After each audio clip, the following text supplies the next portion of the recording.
You are listening to the Unusually Well-Informed podcast.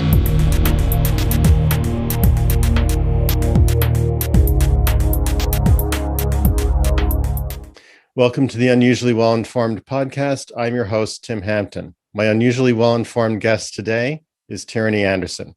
Tyrenny is an innovation strategist and coach. She is the founder of the Tyrenny Anderson Consulting and Training firm and distinguished faculty and mentor at Colleagua, a social impact fund. Today, Tyrenny and I are going to talk about ways organizations and individuals can develop solutions to complex challenges and create comfort with change. Tyrenny, welcome to the show. Thanks for having me, Tim. It's my pleasure. So, Tyrenny, let's start right from the top. What is an innovation strategist? Start with the small questions. Mm-hmm. And there are probably lots of different definitions of it. But for me, being an innovation strategist is someone who looks at an organizational strategy and helps it progress in some way. So it's a strategist with a bent towards innovation. Okay. And what type of organizations work with you and what kind of outcomes are they looking for? Another good question. There's a lot of different organizations that are looking for this kind of work, and there's a lot of innovation strategists out there. In terms of who I work with, I choose to work with great people trying to do great and important work. So oftentimes I'm working with sometimes not-for-profit or public sector clients, sometimes private sector, but all of them are working towards some sort of social good. And the topic areas I'm generally working with are education and health. Although not exclusively, I'm always open to, the client. Usually it's about the person, and it's someone who has a willingness to think about things differently and challenge the status quo and take action on it. Right, which is, I want to get to some of the forms of resistance one might encounter in that kind of work in a sec, but what process do you follow when you begin with a new client? So there's no one size fits all with me. And I think with a lot of innovation strategists, there are definitely types of methodologies you can follow. But usually I let the client be my guide. So depending on the project, the scale, the scope, I would just go in, and usually I'm seeking to understand. The first thing I do is sit down and try and figure out what they're looking for. And I try and figure that out from both what they're telling me, but I also ask coaching questions to sort of get beyond what it is that they're actually talking about to see if I can help. If there is a reframe, which there sometimes is or often is in innovation work, we get to the bottom of what really they are seeking. And usually we involve multiple stakeholders. So in some cases, a lot of the times I'm working with a senior leader, but I do like to have other members of the team there so that we get different perspectives on what challenge we're trying to solve, so that we can create the best solution. So you raise the subject of coaching, and I know that's an important part of your work. And you draw a distinction between coaching and advising. So what is the difference in the process, and what is the difference in the outcome when you do those two approaches? So I would generally say it's kind of like the hats. I generally wear a coaching hat whenever possible. There are times where I have to be an advisor for certain reasons, often political. But oftentimes I'm going in with the coaching hat, and it's as much about the ethos as about the process. The ethos is that it's guided by the person in front of you. So is it the coachee, the client, and then the fundamental belief is that person has the answers. So I'm not going in to tell someone what to do, or use my expertise and my experience or something I've done at another company in a different context and say, here, you should do exactly this. I don't have anything prepackaged.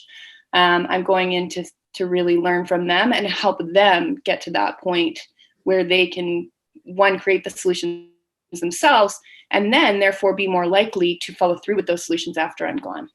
Right. I really like that idea. It's the idea that we're not just doing this once, right? So you want to be able to continue this momentum with innovation. You said something interesting about putting on the advisor hat when there's a political situation. I won't ask you to betray any confidences, but what are the kinds of things that come up when you would do that? Oh, there's so many different ones.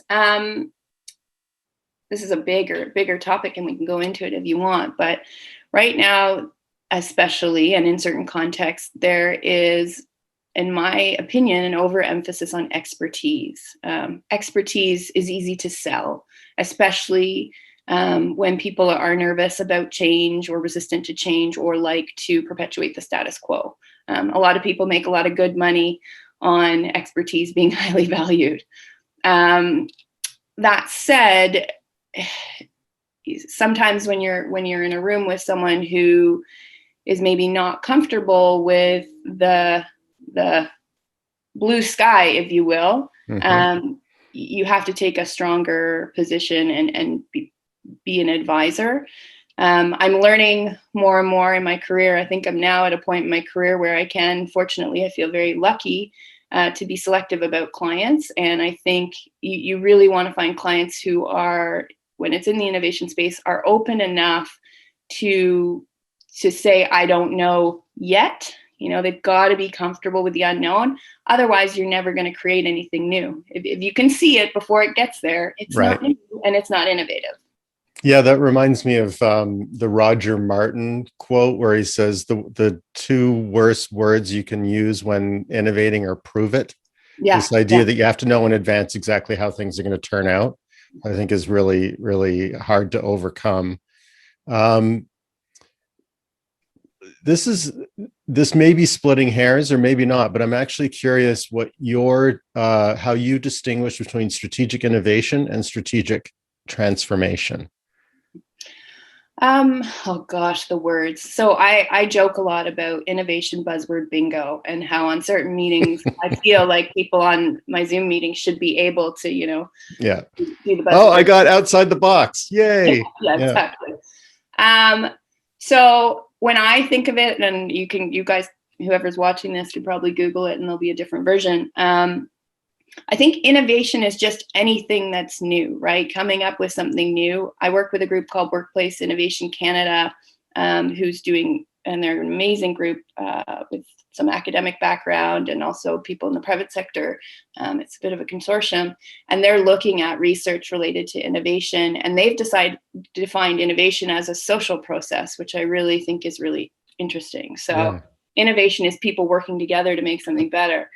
Transformation, I think it's used in all different ways. Usually it can be compared with change. It's like the next level of change management is now transformation management in my mind.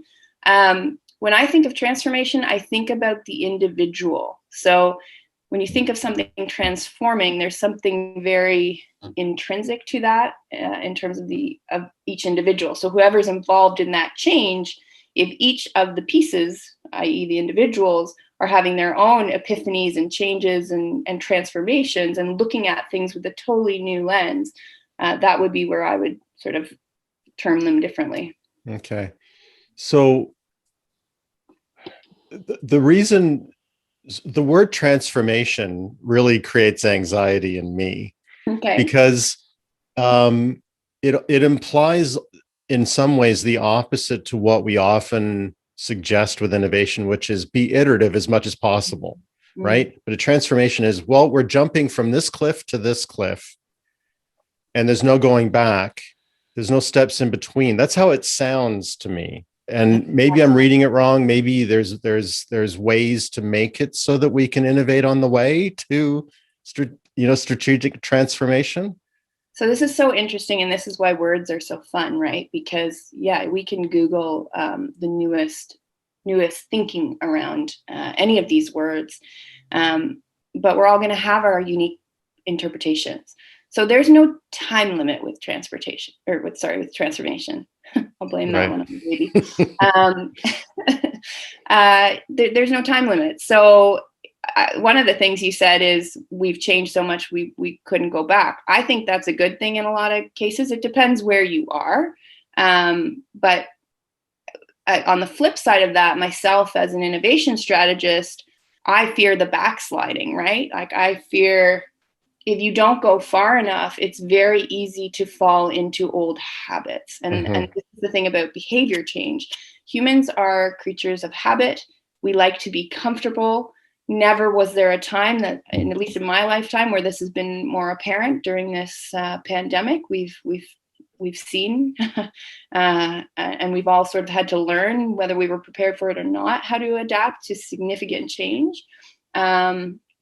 So when it comes to transformation, I think it can be quite exciting. But there's fear. There's fear with change. There's fear with transformation. I think it's about trusting both whoever's at the realm, at the head, right? And also yourself and your own instincts. It can be, a lot of people have had personal transformations in this last year. A lot of us have been sitting around questioning our lives. And I'm not exaggerating. We've questioned. For sure. I mean, there's all sorts of trends that are showing this, right? Look at the real estate market right now, and that'll show you there are people that are questioning things and making huge life decisions based on that. That's transformative in itself, and there's lots of examples of that. You said something interesting in there as well about backsliding and old habits. When, as an innovation coach, what bad habits are you trying to expunge? I wouldn't go that far, in that it's not my job as an innovation strategist or coach, especially as a coach, to try and expunge anyone's habits. It's up to them, right? And, I worked in the fitness industry for a long time. You can't, it's about the individual getting there themselves. You can't force someone to exercise. If they don't want to exercise, they're not going to exercise. It's the same thing when it comes to innovation. You can't force someone to get rid of their bad habits. They have to have that internal transformation and will to want to look at what the new information is and to be excited about it. But to your point about, transformation sounding like a lot, it can be. So that's where the awareness is important. I might say in my first client meeting, how far do you want to go? How fast? And even if they've told me then, tomorrow might be a different story. So you have to be constantly having a dialogue about comfort. That said, one of the things about everybody I work with, and they'll laugh if they watch this, is at the beginning, I say, do you want to be pushed? Do you want to be pushed beyond what's comfortable? And all of them who I currently work with have said yes. And for both of us, I think, I'm going to speak for them, they're still with me. So I think that relationship, that honesty, that directness is really key to successful innovation. Okay. Yeah. I'm sure there are times you wish you recorded them saying yes, because remember you said yes. I do record them. So I do capture everything that's been said. That's funny that you say that. It's not, it sounds a bit maniacal, but we do. I do record it. And then we do go back to, at the beginning of every project, and this is whether you're advisory or coach, it doesn't matter. It's very important to ask what success looks like to whoever you're working with, and define that. And then, go back to that. You've got to check that you're tracking on the right path. And there's always a point, I think, in innovation projects, right in the messy middle, where people who are not used to these kind of projects get a bit nervous. So I had one project that I worked on with the Canadian Bar Association. I worked with an incredible woman who works there named Kathy. And she used to call me the security blanket, because there's a point in the innovation where it's really uncomfortable. It looks like it's going absolutely downhill. It's messy. It's so different from what people are used to, which means it's working, because it means you pushed it far enough. So oftentimes I play a different role at that time, just saying it's going to be okay, which is when trust really needs to come in. So one of the things, and speaking of words having multiple meanings and meanings that are different to different people, even the word innovation could be viewed as having multiple definitions, but maybe we can have a working definition, which is just coming up with change that has a positive outcome. We could make it as simple as that. How do you work with companies that are wrestling with how to calibrate or direct their energies towards exploitation of something they're already really good at, and exploration of something new? Again, it is so context specific. And there's a lot of other factors that come into it. The thing about innovation is you want to get traction, and you want to get traction as soon as possible. So, I'm working with a group right now that's looking at designing new offerings, and it wouldn't be the right recommendation. I don't think it's ever the right recommendation, and at least with the clients I work with, to really go full throttle and say, let's explore something completely new. Usually it's the get your house in order, as I call it, which is make sure your teams are functioning well. Communication is there, that you have a culture that's open to change and innovation. That's a big start. You got to get the foundation in place. And then it's look at what you do well, speak to the user. So it's always, in my mind, it should always be driven by whomever you're creating this innovation for. And there's always a person at the end of it, or people and stakeholders. And usually, in some cases, there's one group, but oftentimes it's complex and there's multiple groups. Mm-hmm. So look at that.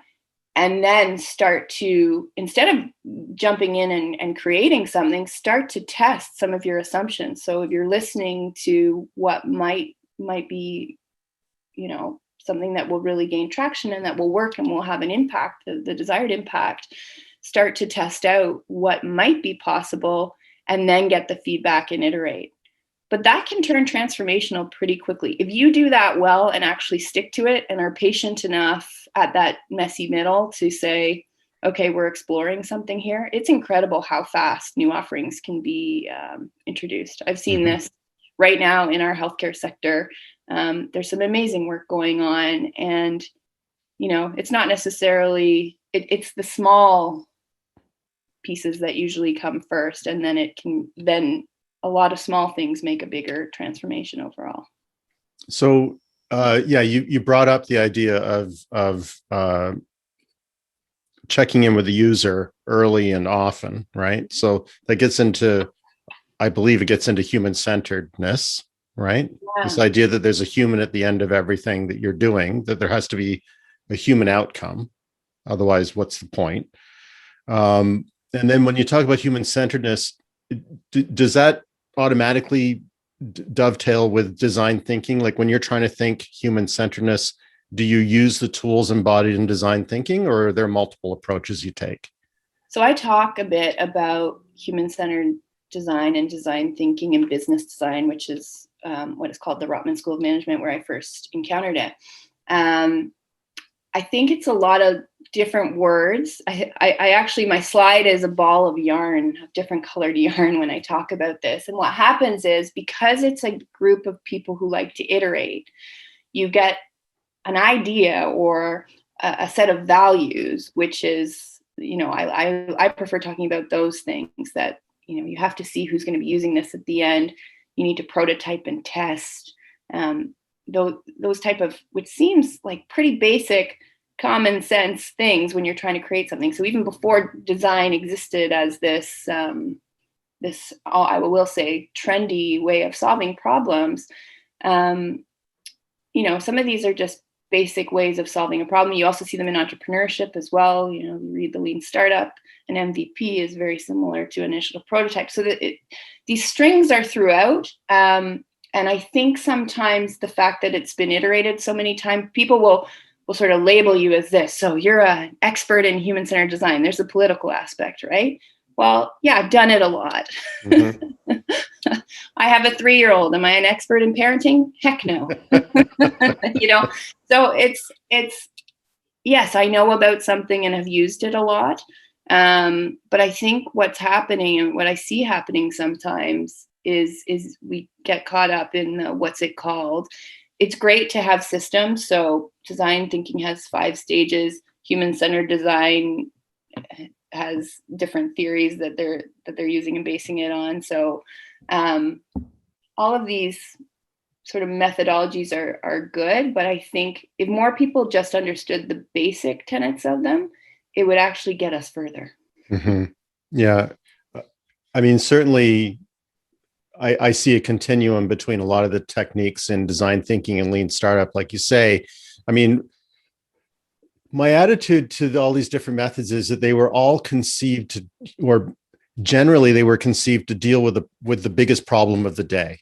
Mm-hmm. Right. So design thinking, it's like, oh, by the way, did you know that there's supposed to be a human outcome to what you're doing? That maybe you want to check with the user occasionally, that even though you're an expert, you could learn a lot from seeing the person struggle with your product or the absence of your product.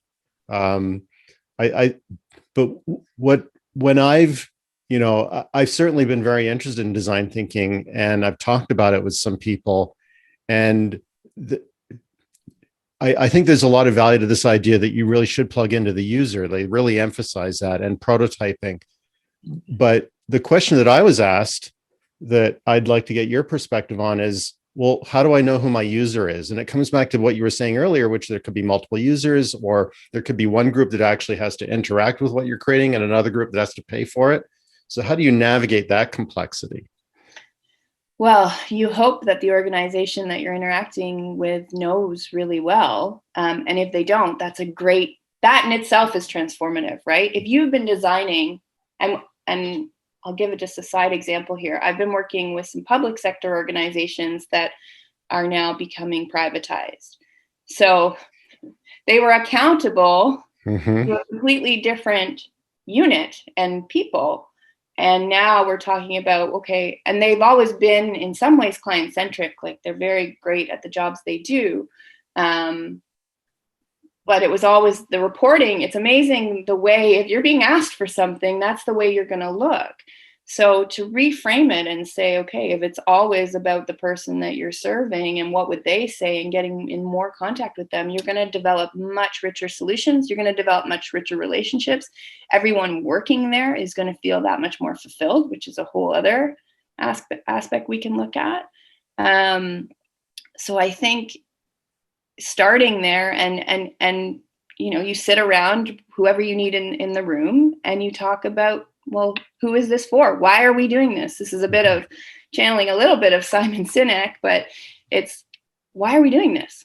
Whatever it is you do, you make, the service you provide, if every employee is connected to that, it's going to be that much more interesting for them. You're going to be more productive because they're going to be more inspired. So that should be a given. It's not in a lot of organizations. And I think sitting down there and talking about it.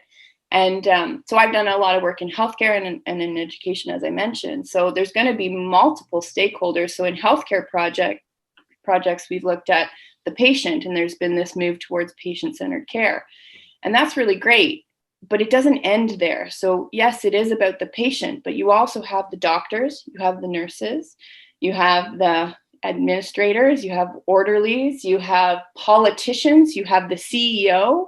And so on a big project I worked on for a couple of years, looking at a complex healthcare organization, we interviewed all of those people. And the solution you're looking to design is one that's going to help the patient first and foremost, but who incorporates the needs of everybody else. It's not easy work. No. But if you do it once and well, you're sailing. It's amazing after you've done that kind of deep dive, and maybe it takes a year. But if you've done it well once, then you have that forever. And you also create the relationship. So it's not like that data will always stay valid forever, because guess what? Stakeholders' needs change over time. So you do have to find a way to go back, but that's where creating feedback models where you're constantly talking to whomever those people who are getting something from this helps you stay both relevant and impactful. Yeah. I that's terrific. And it comes back to this idea that you're not just doing this once. So I really like that. So let's talk about the tension between planning and flexibility. This idea that we're going to try things we've never done, therefore we don't know the outcome, is going to make a lot of people really nervous, especially when they're generally paid to say, I'm going to accomplish this in these given steps in the next 5 years with this amount of money. So how do you work with that? Because you don't want to, I suspect you don't want to throw the baby out with the bathwater and say we can never plan again. So how do you integrate the two? Yeah. And so that it's so interesting to look at the context of this. People are often given budgets and told, prove it. right? That is the prove it here. That's right. So we got to get rid of that prove it. And we got to make it comfortable for people to say, well, I can't, if you want me to be innovative, I can't prove it. You're asking me to do the wrong thing. If you want me to just blow smoke and like fill out a bunch of sheet of paper or, a Microsoft project for hours on end and then change it, I can do that, but it's not going to get us the thing that we're talking about. So I think in planning, it's really key, and I mentioned it before, is sitting at the beginning and managing expectations. What are we trying to do here? What does success look like? And then planning towards that. And I think it is a form of flexible planning. So what are the key milestones? Looking at and downright to the dates. So we do this on every project where we would get, and we actually do it, it's going to be stereotypically designerly, but we use Post-its and we get a big piece of paper and we go through the year. In some cases, we're planning a full year. And it's, what are the key things we need to do? And the thing about Post-its is you can move them easily. And then, you do have that opportunity to say, okay, well, we have new information. The problem about rigidity in planning is it doesn't allow for spontaneity, which is incredibly important in innovation. And it can create, rigidity at a time where you want to be able to be open to innovation. Innovation does sort of pop up. Things pop up. You discover something new.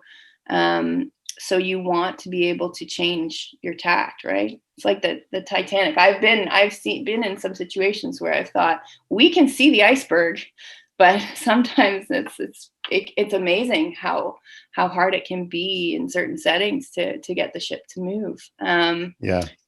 And it takes a lot of trust. So there is a lot of trust there. I think there's I think there's a lot of false stories, false narratives that get created in places that might be less innovative or resistant to innovation.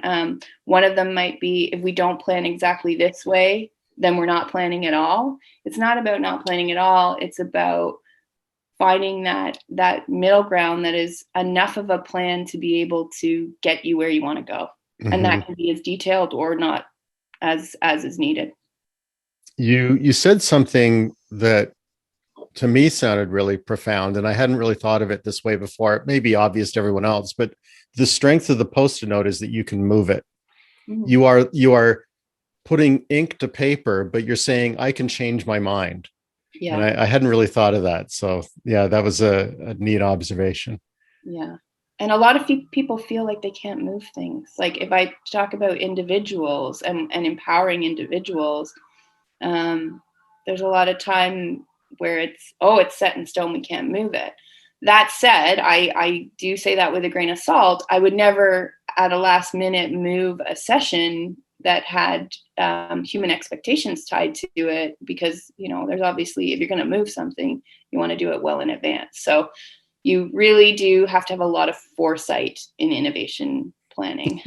You cannot do things at the last minute. So even an innovation strategist has to be punctual. Okay, that's a good career tip. Punctual. Yeah. Oh yeah, you'll get double the criticism if you're not. So you touched on earlier the notion of expertise, and it comes with its own set of contradictions, right? Obviously, the analogy I use is you could have a chocolate expert and a peanut butter expert. You wouldn't necessarily come up with Reese's Pieces. But you still want good chocolate and you still want good peanut butter. So you need experts, but you also need somebody who can have a fresh perspective. How do you balance a room to make sure that either you have some experts and some people who are willing to explore, or that the experts are willing to explore? How do you construct that? Oh, that's $1 million question. It's probably more than a $1 billion question. So let's use the chocolate and peanut butter. My rhetorical question would be, when do you need those experts? When do you need that expertise? A lot of times we think you need them at the beginning, right? But you don't need to know how to make the chocolate until you get to the chocolate later. And this is when the problem is. We bring in the peanut butter expert and the chocolate expert to meeting number one. And then you say to Captain Peanut Butter, hey, we're going to talk about peanut butter, but don't talk about it. Like, don't give us your expertise. That's extremely difficult for that person, right? Like, so I think in the beginning, it depends. It's more about what phase you are in the project and what thinking you're using. So helping people figure out when they're supposed to be generative and when they're supposed to make decisions is really, really key. So having, as a project lead, I would often be doing that with my clients, making sure they know what kind of thinking they're supposed to do and giving them exercises to prompt them for that. I would say most rooms would be better if people walked in leaving their expertise at the door.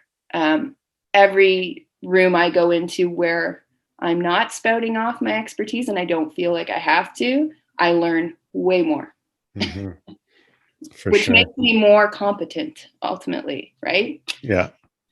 It's a weird. It is, yeah. Okay. The idea of choosing when to involve people, or the art of choosing when to involve people, I think is really interesting. And it just made me think that once you conclude that you want something like a Reese's Pieces or peanut butter cup, yeah, then the next step is to go to your chocolate and peanut butter people, and you may actually discover a host of other ideas at that point. That it's not that they can't come up with ideas, but they're not directly in touch with the user ideas. Yeah, and I'm not saying actually to not invite them. I think you have to be.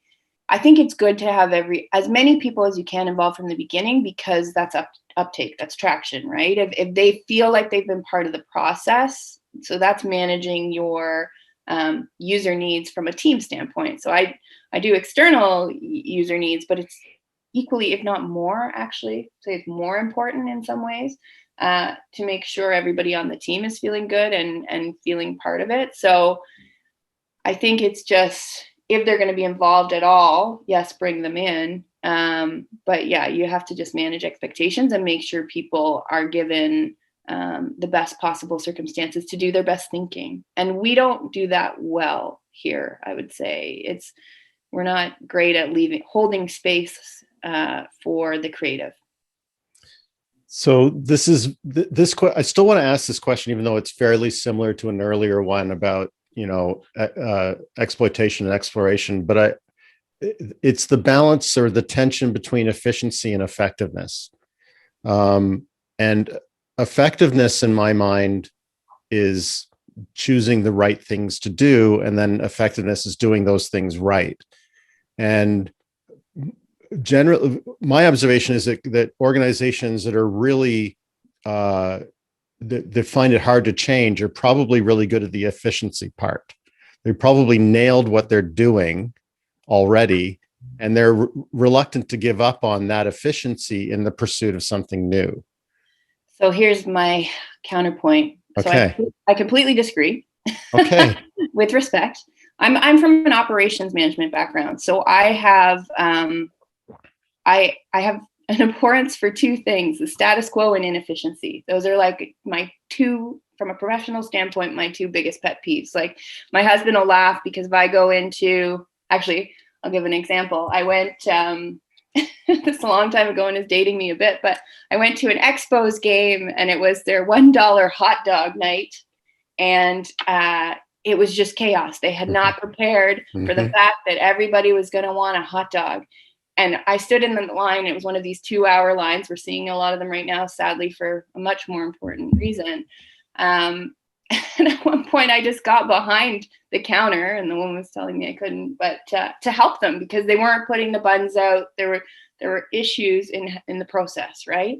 So I love efficiency, but it's another one of these false narratives. People think that they're not embracing innovation in an effort to be more efficient, but they never take the time to go and truly evaluate the efficiency. So it's not that these places are more efficient and then become less efficient by being innovative. I'd actually say it's the opposite. They're in some cases a lot less efficient. Time is being used less efficiently. The planning example is a great one. People are trying to change, you get to the end of some of these mammoth projects, and my husband works on similar projects, and I always love to ask him, how true was it to the project plan?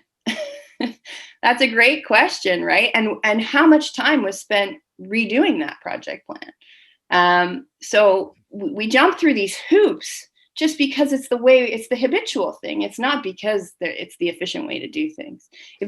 You'll see innovators, many of the innovators I've worked with love efficiency and are trying to make things more efficient.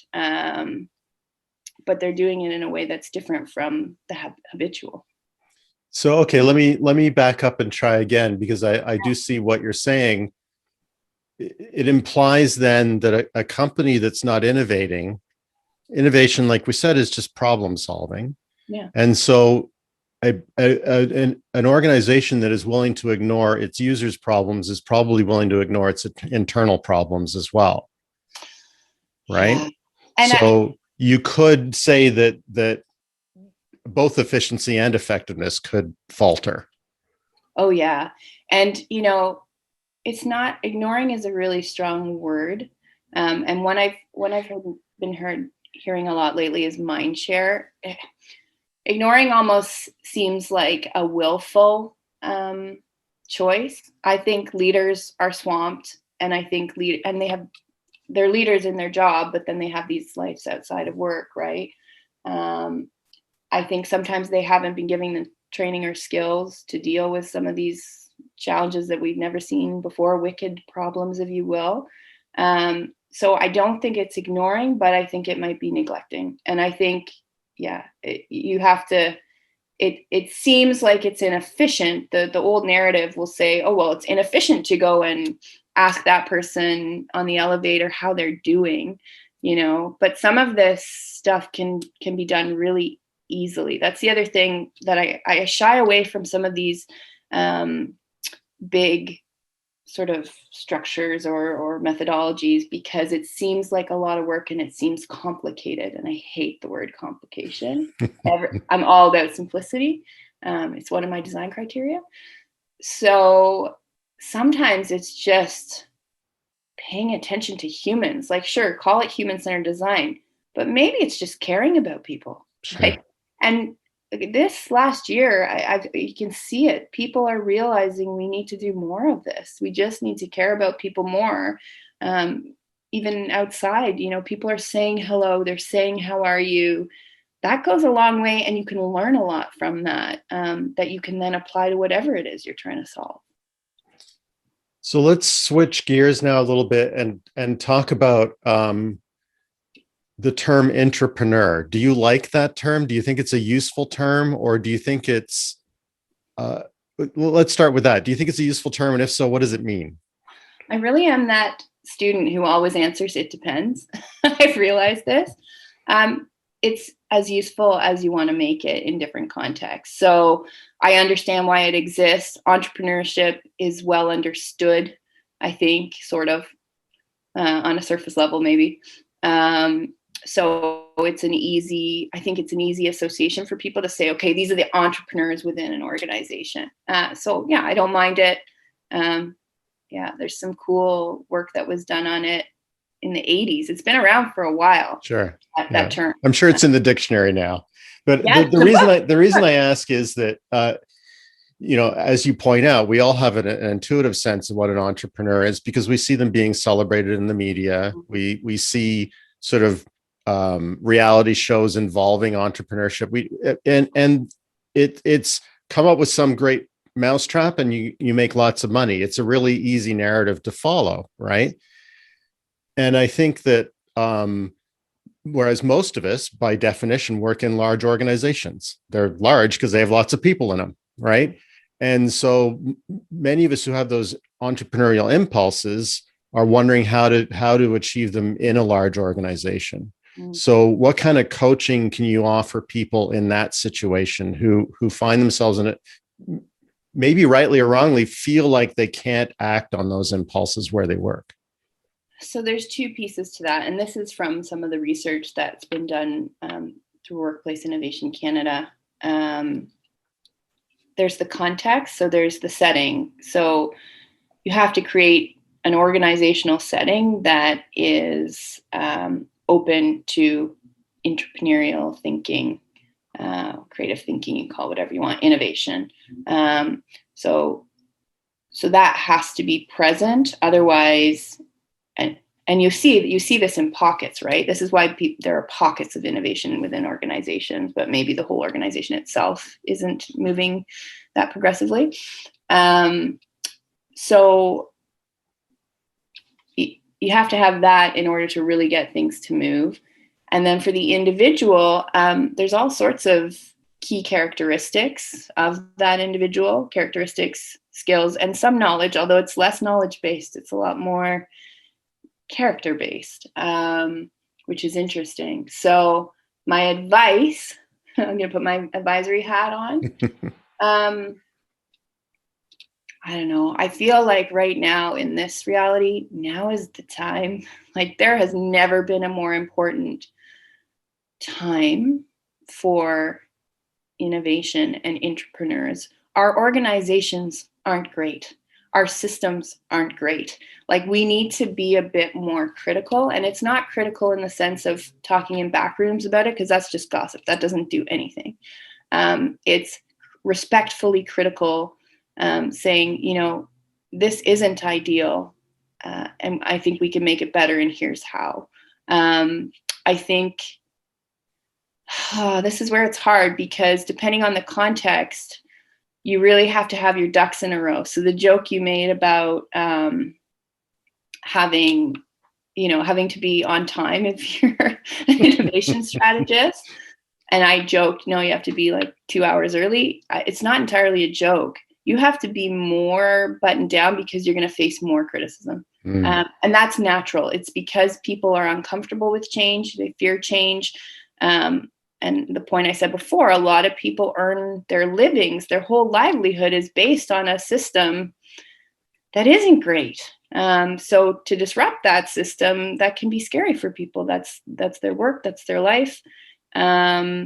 So yeah, you have to be really prepared. I think anytime you can equate it to the financial, like you have to sell it in the way that people are going to hear it. So being able to quantify things is really key.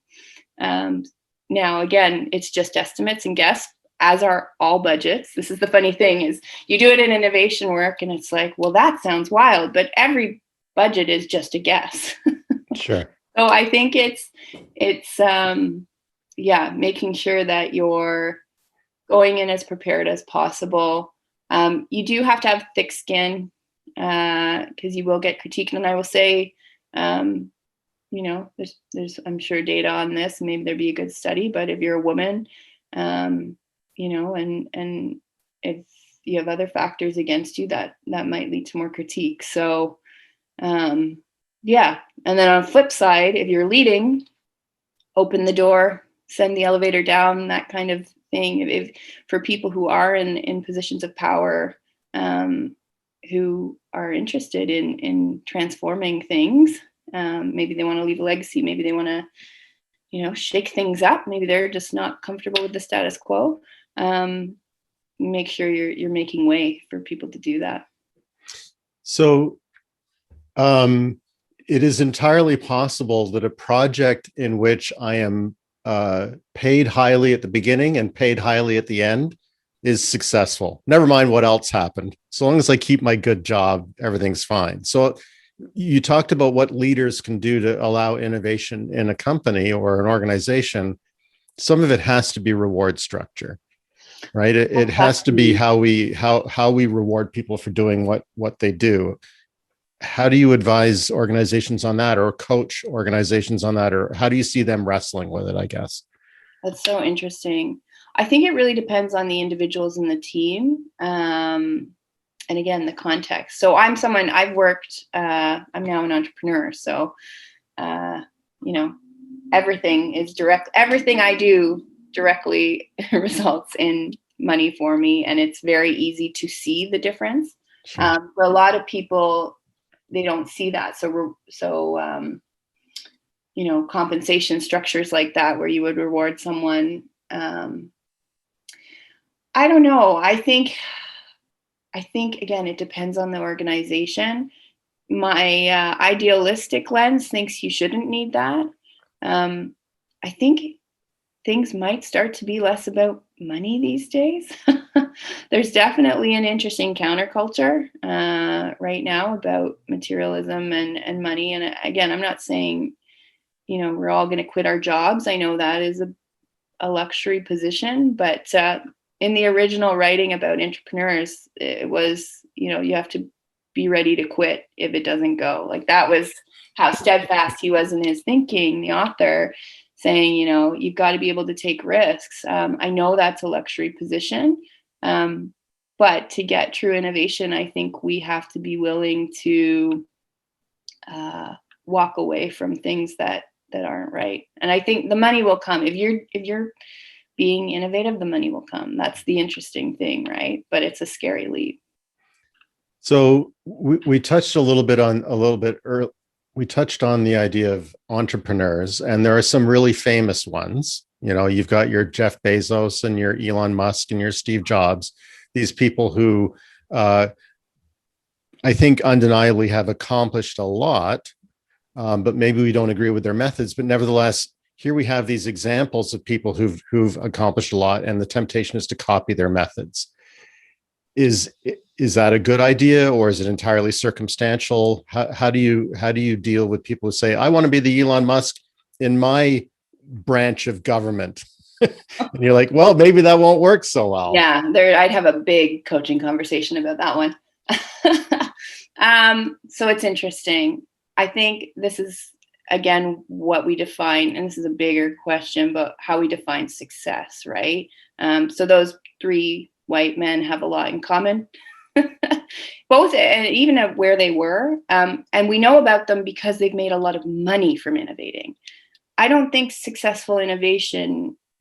money is necessarily the best metric to measure successful innovation. I'm not denying that those are successful innovators, but there's thousands of innovators who are doing equally interesting things, and in some cases more important, more impactful things. So one person is Nzambe Mate, who was, I don't know if you heard about her, the woman in Kenya who made plastic bricks out of plastic waste. Amazing, because she's solving a waste problem. She's made these plastic bricks. She's looked at the whole system and realized that plastic's lighter than some of the other materials, so the transportation costs have gone down.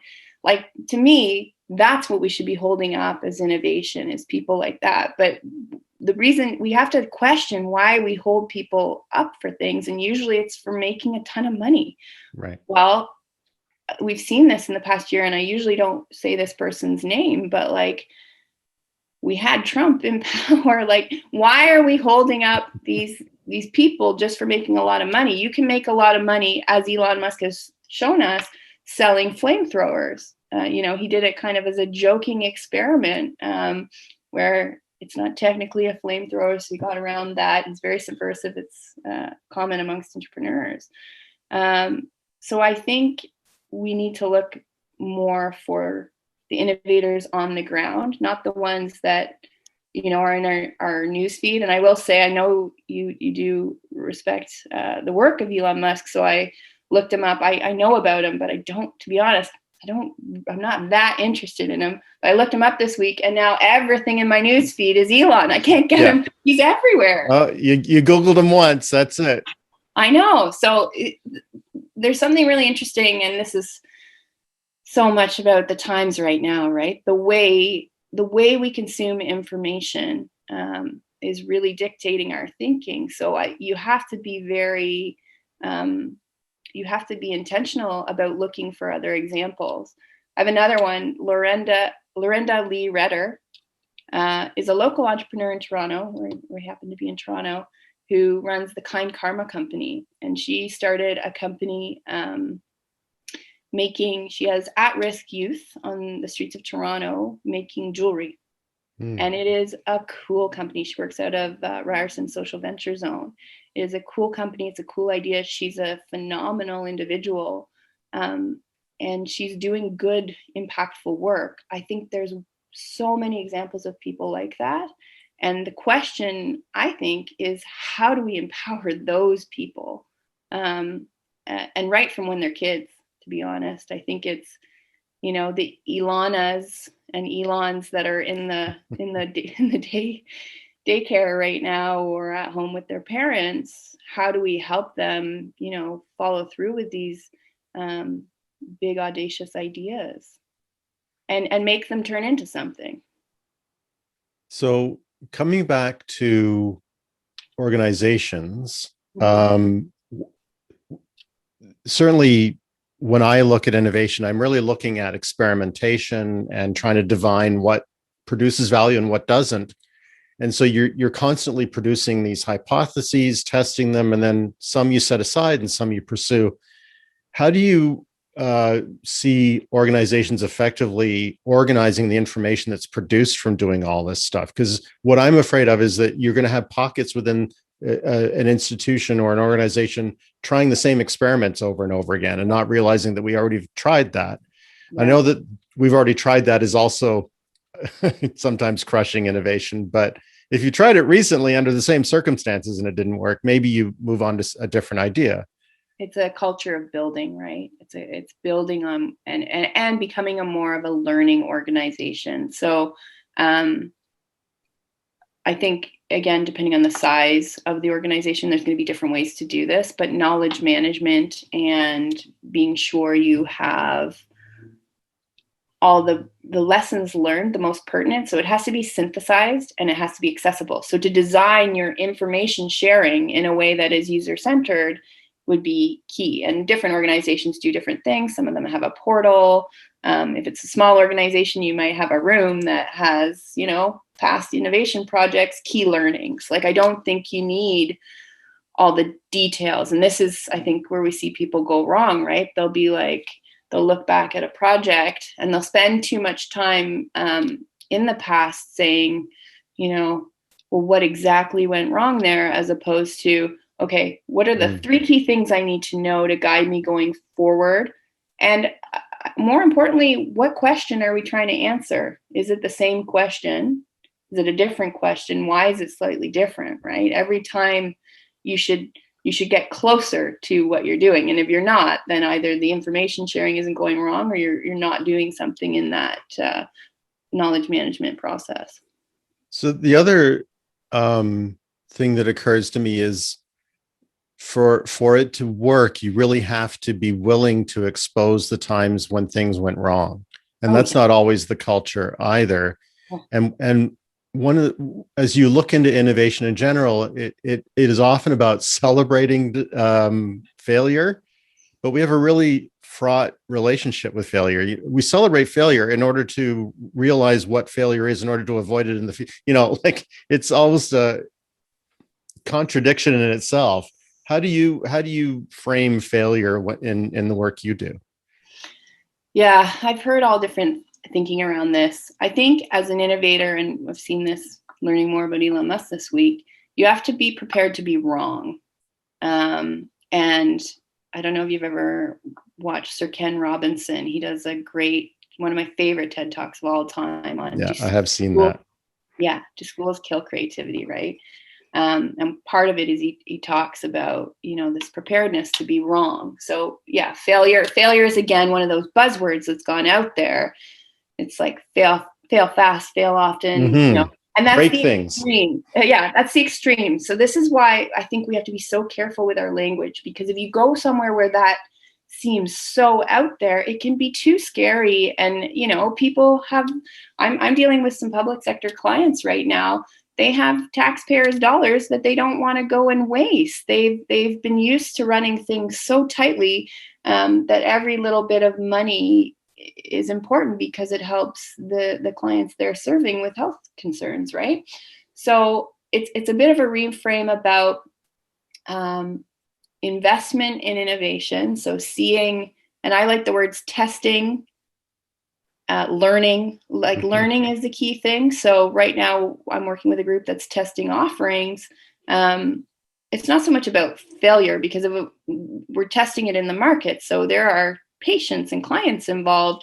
It can't be full on failure, but it can be your first iteration where you learn things both to then iterate again or scrap the thing altogether, or you can get data from that test that feeds into your other offerings and other things you do. So learning is always a good investment. I think that should be the frame. And it's so funny because we don't talk about learning enough and we don't value learning enough, I think. But if you think of your workforce, if they're anyone who's part of that, if they maintain that learning, then they're better prepared for whatever the next project is. So you're upskilling. I think there's such an opportunity there to do that. Yeah, I really like that framing because I think that there's a danger of celebrating failure because it almost makes anarchists out of some people. Like, oh, well, we're going to fail a lot. Don't worry about it. No, we don't want to fail. What we want to do is learn. So if you've learned something from that effort, you're closer to the outcome you want. So it's part of the process. Yeah. And the other thing about the failure is if you're in the wrong environment and you fail at something, and it could be as simple as, oh, let's try out this meeting design. If you get a couple detractors or people who just are going to use that against you, it can really tarnish any sort of innovation effort because it becomes more about that one thing you did wrong once, right? And humans, we're wired this way. We love looking at the negative. It makes deeper neural pathways for us, right? Yeah. So we love just saying, oh, well, Tim was late for that meeting once though, and we cannot have that level of scrutiny. I think it's the flip side, right? So, from an individual standpoint, you have to get comfortable with it, but you also need to be somewhere where it's safe and there's enough trust to be able to say, I don't know, why don't we try this? And you can say to me, Tyrenny, that's a horrible idea. And I'll be like, you're right. And then, we might iterate on it and use something from that horrible idea the next week. Yeah. Well, and that's another favorite theme of mine. And that is that as much as possible, you want to take small steps, right? So that if you and I are in a meeting and you have an idea and I think it won't work, I can reserve judgment and say, okay, well, let's try it. It's not going to kill us. We'll actually learn. And then next time we meet, we'll agree one way or the other, right? Either it worked or it didn't, and we'll know, and we can move on from there. But if you stake your reputation and your fate on this decision, sometimes you have to, right? You don't get to build half a skyscraper and see how it goes. We'll build the second half later. You have to commit to some things, but I think people commit to things just because they think they should, when in fact they could be more experimental. Yeah. The little caveat I'll add is you have to do it quickly. And let's go back to the efficiency thing, because again, because of that heightened critique, that heightened fear, if it takes too long to get something happening, some sort of proof of concept, some sort of movement, you'll lose people really, really quickly, depending on the environment. But again, that's all about being in the right context to do it and creating that context for your teams, right? I mean, this is an easy conversation to have with the team. How good are we at innovation? I would love to see, if Elon was here before he made his money, this is the key part, or Steve Jobs, or let's say Lorinda or Nzambe, how would they be treated? And I think our answer to that question in a lot of Canadian organizations, I do international work, and I think it is different. It's also different provincially. I think our answer might be kind of scary, right? And I'm not saying Elon Musk is an easy person to deal with. He's been kicked off of several boards. There's potential personality things there too. But, how do we treat the people with the ideas? I think that's a really key. Yeah. And then I heard a term, hippo, which is the highest paid person in the room. Often their ideas will carry a lot of weight. And that's another tension too, is where should ideas come from? Should they be bottom up, top down? How do you try to improve the flow in both directions? So, it's interesting. They also talk the most. the people with the highest pay grade. The ideas should come from the user or whomever is going to be enacting the ideas. So if it's within an organization, they should come from the frontline worker, because if they're from them, if they've been part of the creation, it doesn't mean it's their idea necessarily. There's also something about like not holding on to your idea, right? You don't want anyone to feel like, oh, my idea you want the best idea. So it can come from wherever. But I would say that frontline person or whoever is going to be using or enacting whatever the change is, has to be part of the solution building. I think the decision making and air coverage needs to come from the leadership.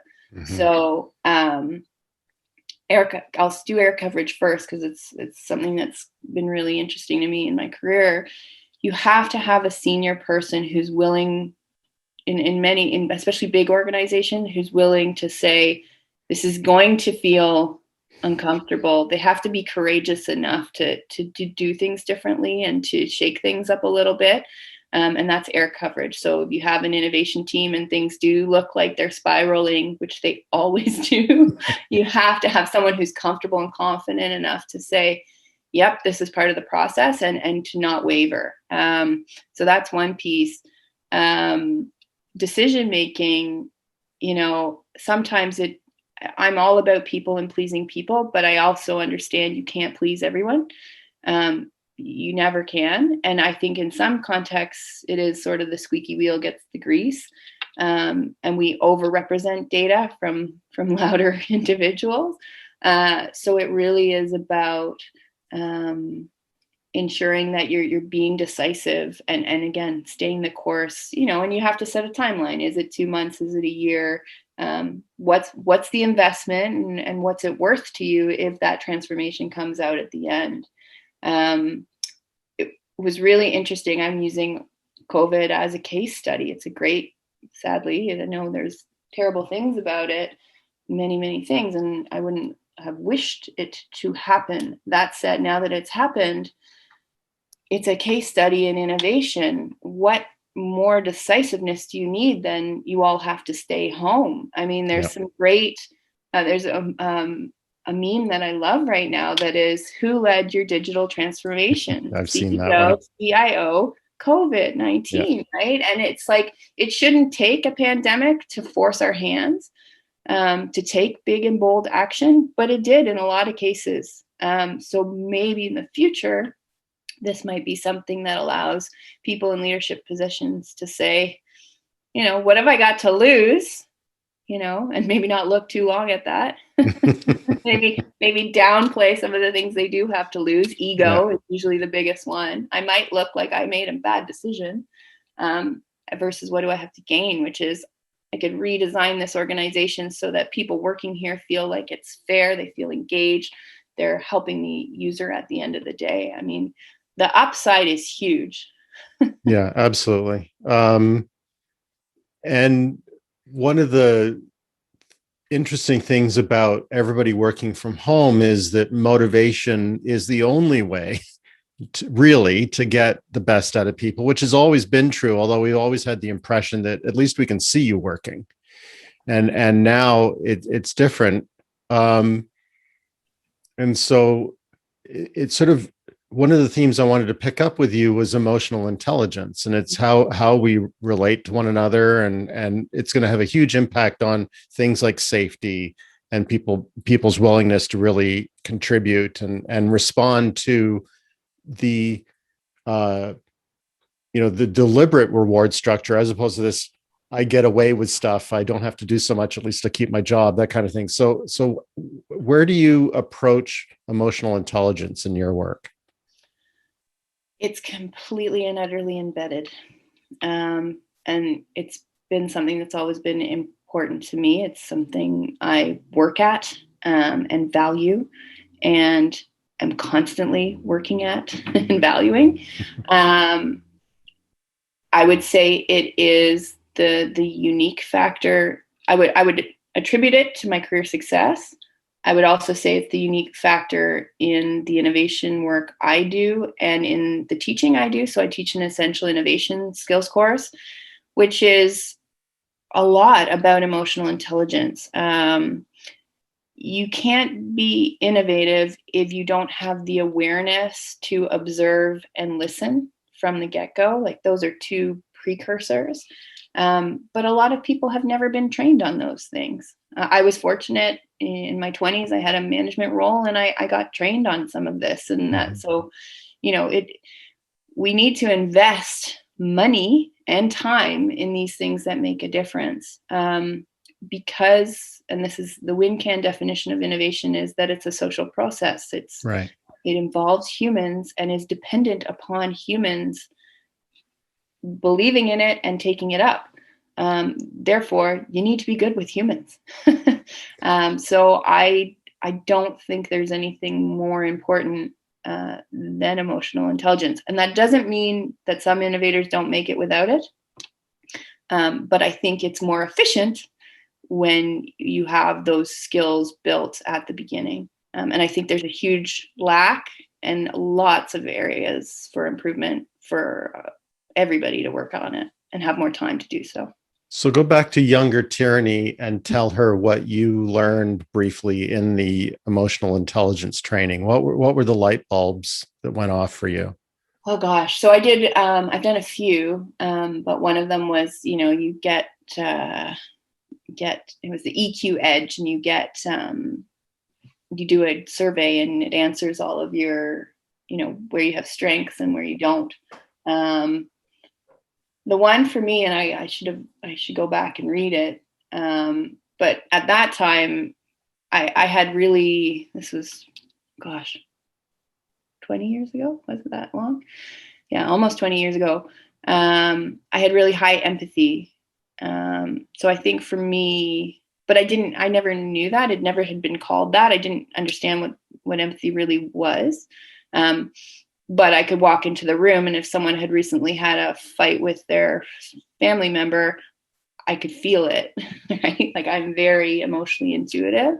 I feel things when I talk to people that they're feeling. So I think just being able to name it, especially when it came to empathy, was really key.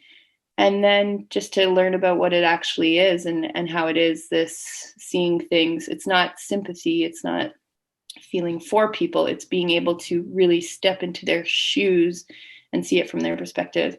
It was really useful in arguments because I'm from a family that argues. And that did not have a huge basis of emotional intelligence. My parents are British, and were probably in their education taught to do the exact opposite of embracing emotional intelligence. Right. Stiff upper lip. Yeah, stiff upper lip. It wasn't talked about. So, whereas proving your point was really important. Mm-hmm. So it was logic dictates. It was a total reframe for me. Yeah. To be able to say, and this is really interesting when we look at politics. Everything's polar right now, right? We're seeing a lot of polarization. On Facebook, I have people who I went to high school with, and yeah, I have people all over the country, all over the world, actually, that I've met or have been friends with at some point. It's pretty big, pretty big net. And there's times where people will post something that I find absolutely abhorrent and offensive. And my instinct is to delete, but I don't. And I think we have to understand the people who have completely different views from us in order to make any type of change. So I think that's sort of the thing that came from it. One day I'd love to so I have the extremes, like the most progressive people you could ever think of, and the opposite. And I'd love to facilitate a conversation between the two of them. That's one thing that's on my list of ideas. I have many ideas, but that's one that, because we're all just human, and, we had something in common once, right? So mm-hmm. I think you could find common ground. I think it'd be interesting to see if there was any sort of movement one way or another. Yeah. My personal viewpoint on that is that the whole political apparatus has been refined to the point where it divides us in half, Mm, right? So that you wind up voting on wedge issues and not focusing on things that really matter, yeah. right? And or things that matter the most, I should say. And so I think it's deliberate. And I think that polarization is deliberate, and I think we really need to resist it. So I'd love to watch that show. That would be an awesome show if you put that together. Common Ground with Tyrenny Anderson. Yeah. Yeah. Common ground. That's it. That's what it's about. And, we have more of it than we think. And yeah, empathy would really help us all find it. And it's hard sometimes, believe me, when I'm reading things about things that are happening. You get a knee-jerk reaction to get angry or to judge. Mm-hmm. That's normal, but it's not going to fix it. I'm not going to No. change that person's mind by saying, hey, that comment is terrible. I am engaging more. I'm learning. I don't like engaging in social media for many reasons, but I'm learning. I'm trying to engage with compassion more often, ideally in person, but that's not happening right now. So we're touching on some pretty complex issues, and I think I'm only human when I say I don't have a lot of patience for complexity, but of course it exists. We, and the temptation is to sort of wade into a situation and say, I have an innovative idea, or I've helped people produce an innovative idea. And then it falls apart because it's interacting with a very complex, bureaucracy or set of rules or channels of delivery, whatever it is. And then it just sort of fizzles out. Do you have any? I mean, that's I think the toughest nut of innovation is that you're like, oh, we could replace all that with 7 parts with one, but then it's no longer compatible with the whole. And so there's a lot. It's like taffy, right? So how do you address that complexity? Yeah, and I like complexity, but you've got to simplify it. I think simplicity is the single most important design criteria. It comes up on pretty much every project I work on at the moment, because I think right now we're just so overstimulated with complexity. It's everywhere. Everything's complex. We're getting so many different messages from all places. Social media is a prime example of that. And our brains aren't working as effectively as a result. It's changing our brains, which is fascinating. I think it's kind of what you said before. It's starting with the simple. So for me, it's starting with the human factor. So it's the relationship. Who are your allies? And we see this in research on entrepreneurship. People who are really good entrepreneurs are coalition builders. Mm. They're the kind of people who, everybody knows them, they're talking to them, and they're not talking to them saying, I have this really good idea. Will you help me? It's going to make me look good. So it has to be a genuine, authentic relationship, trusting relationship. But I think there's no single innovator. Nobody does it alone. That's the key piece, right? Like Elon Musk, any of these people, usually they had a chief operating officer or someone of that bent who was there beside them actually making things happen. So there's the ideas and then there's the making them happen. Yeah. It's very rare to have both. So it's starting with a coalition of people and starting to build those relationships, a common purpose. So what are we trying to do, and being steadfast about that. And then starting small. So as you said before, it's that iterative approach. It's okay, well, let's test this. Like, let's host this one meeting and see who comes. But being bold in that, like, I think that's the thing is right now, especially, but I always feel this way. We need to turn up the ambition a little bit more on what we test. Like, let's test weirder and bolder things. Let's let the Elon and Ilana's ideas come forward and say, like, this is crazy. Yeah, let's do it. Depends where you are, whether that will fly or not, and you have to figure out, like, this is the thing. I did watch a bit of Elon Musk with Joe Rogan, I'll admit, it was very entertaining. But he does not care what people think, and hasn't. I don't know if he ever did. But you have to kind of be willing to say, and you might be faking it, but you got to be willing to say, I'm trying something, and be bold in it. And that can be really difficult. Mm-hmm. It's funny. I've had advice from someone. I was working on a project, and I was talking to all the innovators within an organization first to see, like, okay, how have you been successful in this context? And one of the very successful innovators had said, oh, well, I don't tell any of the leaders what I'm doing. I hide it. Hide it, right? And right. I hide it, and I don't tell them until I launch it, right? It's similar to Elon Musk and the Boring Company, right? He said, I'm just digging a hole. Right. Digging a hole. This isn't a tunnel. Like, nobody knew about the tunnel. He was just digging a hole. So I have heard people say that subversion is really important. It's interesting. I'm someone who really likes to just have everything out in the open. And I'm not very good with subversion. I'm very honest. I like to say the truth. And sometimes, I don't have that kind of game to be able to do it, but depending on your context, you may have to be a bit more subversive. So that's interesting, because one of the things that,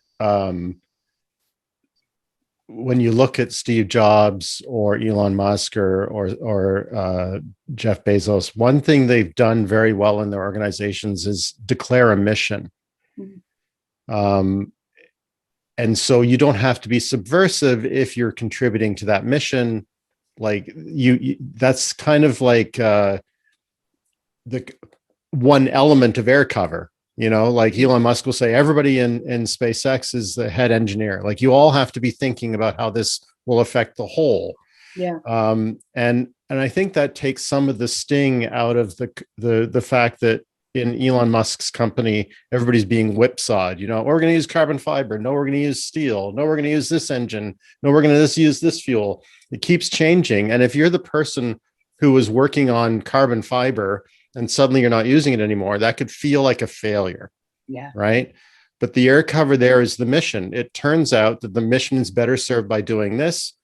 Don't worry about it. Rally around the new way. Yeah. How do you work with companies that have a vague mission? That's a great point, or great question.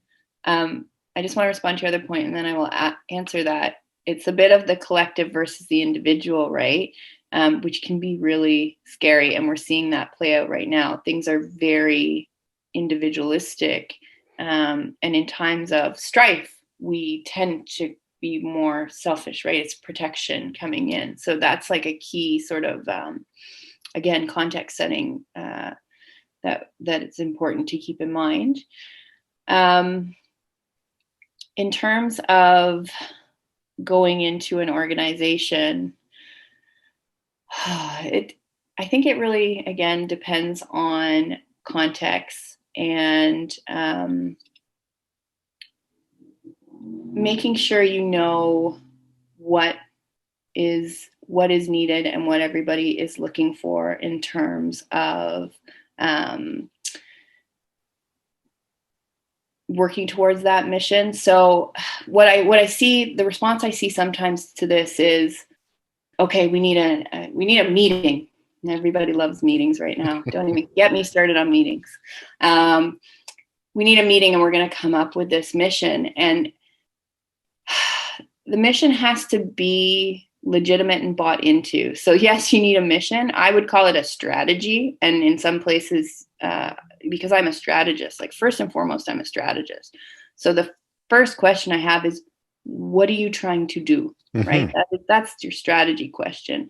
I think it's less about a mission and maybe more about a goal. Like, what are we trying to do here? But yeah, I think it's that word, overcomplication. In some cases, people can get caught up in like a mission. Okay, let's hire a consultant. We're going to have a full session. You're going to do 100 things. And if no one believes in that mission, you're not going to accomplish the thing you need to do. So again, you can co-create a purpose. I like using the word purpose a bit more. And then it has to be inherent. This is, again, Simon Sinek. It's the why. Like, mm-hmm. It's all well and good to put something up on some website, but if people don't believe it and aren't working towards it and don't agree with it, then you haven't gotten any further. So I would usually ask the leaders, and then I would challenge them saying, well, I'm going to go ask one of your frontline people and I'm going to hear what they say. And you'll often find, depends on the size of the organization and type, but sometimes they don't match up. And that's, you got to fix that first. You've got to make sure that people know what's happening. Communication is really key, and not just communication like pushing and selling, like we're doing this, get on board. It's the listening. You've got to go, okay, well, what do you think the mission is? What do you want to do? Mm-hmm. Why are you here? It sounds very simple, but any leader that's in tune with their people can move very quickly, be efficient. Yes. So we are at the last question, but if you'll indulge me, I'm going to sneak another one in. You said, don't get you started on meetings, but I'm going to get you started on meetings. Oh, good. So first of all, in general, before COVID, what are the ingredients of an effective meeting? And then now during COVID, what have you had to adjust? So the ingredients of an effective meeting are having a very clear purpose for that meeting first and foremost. Really defining what that meeting is and what type of meeting it is. So is it an ideation meeting? Is it a decision-making meeting?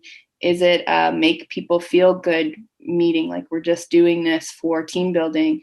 So having a really, really clear purpose, inviting whoever needs to be there, and no more people than that, like just who needs to be there. So it's funny, COVID did not change how I approach meetings. Because of that efficiency thing I told you earlier, and because I ran a lot of meetings in my early career, and every like time is money, right? You do not want to waste people's times. And I knew how much it costs to run a meeting. You can really, really, really quickly quantify that. Yeah. Just take what they get paid. Like it's a really easy metric to find. It can be staggering. Some of these big meetings where everybody's just sitting there wondering when it's going to come to them. Yeah. So you have to know the purpose. You have to have the right people there that are in line with that purpose. And be really specific about the outcomes and then design it intentionally. I think so. This is the thing I love about design. I like human-centered design as a big process. But again, if you just take the basis of it, which is think about who's going to use it and how, and design it to meet that need, you would design your meetings differently. So every meeting I design, I'm very intentional, or class, I teach classes. So, what's their experience going to be? And what are we going to get out of it? And end the meeting with these 3 things happen next. And here's when we're going to follow up, and keep it short and sweet. Yeah. I worked, when I was in my early career, I was living in Ottawa, but working with people in Winnipeg and Saskatoon and out east. So we were doing distributed work. So my learning was, I feel very lucky. I always had to be good at that. We never spent more time than we had to. They should always finish when they're supposed to, never and start when they're supposed to, and no one going in and out. Like there's just some meeting hygiene. That's the word. Yeah. That I think really would be good. And I think the interesting thing about COVID and the situation has shown a problem that already existed. It's just exacerbated it. So if leaders weren't running good meetings in person, it's even harder to run them, when they're online and to meet those same conditions. And that's where you can have people check out. Body language is a great thing to observe in meetings. Yeah. If someone's in your meeting on their BlackBerry, it's not a good meeting. Or that's old school. I guess no one's using it anymore. Except, who was it? I read about someone recently who still uses the BlackBerry. Oh, Doug Ford, apparently. Oh. I wasn't going to say that name either. Yeah, no, I won't bring you down that road. But we're at the last question. This has been fascinating. Thank you so much, Tyrenny. No problem. And it's really a question just to indulge me, because I'm curious to know what your answer is. One of the notions that comes up a lot when we talk about innovation is the need to innovate is greater than ever because the world is changing faster than ever. I think no matter who you talk to in history, they would always say their generation was facing the most change in history. Do you think it's ramping up, or do you think it's kind of hyperbolic? It's funny. So my end of that sentence would be, in some ways, the need to find stability is more important than ever. So because I'm looking at from the participant lens, so that's the empathetic lens, is people are really, they're shaken. People have been shaken. People are feeling out of sorts with all of this. So I think now it's more important than ever to create some stability and take a human approach. Mm-hmm. That said, I still think I think doing both those things will allow us to be more innovative. I think it's a bit of a scary time, to be honest. And I think, when I look at some of these people, and again, I learned a bit about Elon Musk, I don't think his tale is the most happy tale at this point. He's looking at going to another planet because this one's in big trouble. And there's only so long you can look at that without having this existential dread, which, mm-hmm. There's all sorts of research about this being reality right now. So yes, it's innovation, but it's not innovation in the narrative we talk about it. It's not like, let's go have a bunch of people sit around a table and talk for 8 days, which is what sometimes what we call innovation looks like in practice. We need the people, we have examples right now, the pharmacists who are bypassing an absolutely terribly designed system to ensure people who need it most, and let's talk about equity, the people who need it most are getting vaccinated mm-hmm. first, right? So there's all sorts of social challenges. I think this time has exposed social conditions that we've been turning a blind eye to, quite frankly, in our comfort, many of us, that I think more and more of us are realizing it's atrocious and it's sad. If we look at it, it's sad and it's easy to get discouraged. So I think maybe my reframe would be, now's the time to care about something and do something about it. Mm-hmm. It's that simple, whatever that thing is. And you're seeing a lot of on the ground activism right now. Those are the glimmers of hope and that I get excited about and hopefully get to work on as well. That's a hopeful point to end this show. Thank you so much, Tyrenny. Thank you for having me. My guest today was Tyrenny Anderson. Tyrenny's LinkedIn profile will be in the show notes. My name is Tim Hampton, and you can reach me at tim@unusuallywellinformed.com. Thanks for listening. I hope you'll subscribe and join me for the next show with another unusually well-informed leader in business and technology. Thank you for listening to the Unusually Well-Informed podcast.